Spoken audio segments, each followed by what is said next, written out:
Hello viewers, আসসালামু আলাইকুম। সবাই কেমন আছেন? আশা করি সকলেই ভালো আছেন।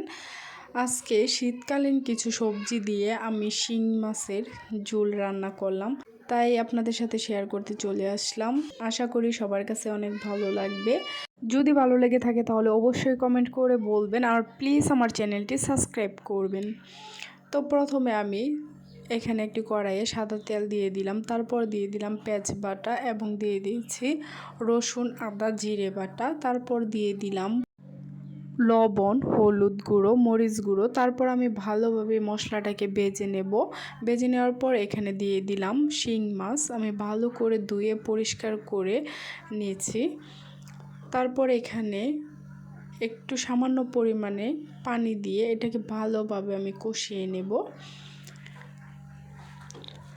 তো কষানোর জন্য আমি কিছুক্ষণ ঢাকনা দিয়ে ডেকে রাখলাম। তারপর দেখেন আমার মাছটা কিন্তু ভালোভাবে কষানো হয়ে গেছে। এখন আমি এখানে যে সবজিগুলো কেটে রেখেছিলাম, বেগুন, আলু, সিম, টমেটো, ফুলকপি সব একসাথে আমি দিয়ে দিয়েছি। দিয়ে দেওয়ার পর এটাকে আমি আবারও ঢাকনা দিয়ে কিছুক্ষণ কষিয়ে নেব মাছের সাথে। তারপর আমার কষানোটা হয়ে গেলে এখানে আমি পরিমাণ মতো ঝোল দিয়ে দিব।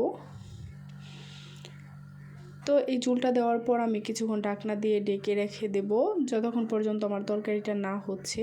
তো দেখুন আমার কিন্তু তরকারিটা একদম ভালোভাবে সব সবজি সিদ্ধ হয়ে গেছে, আমার তরকারিটা একদম পারফেক্টভাবে হয়ে গেছে। আপনারাও বাড়িতে এভাবে রান্না করে খাবেন, এটা একদম স্বাস্থ্যকর খাবার।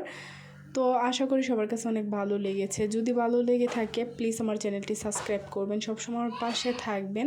পুরো ভিডিওটি দেখার জন্য অসংখ্য ধন্যবাদ। সবাই সুস্থ থাকবেন, ভালো থাকবেন। খুদা হাফেজ।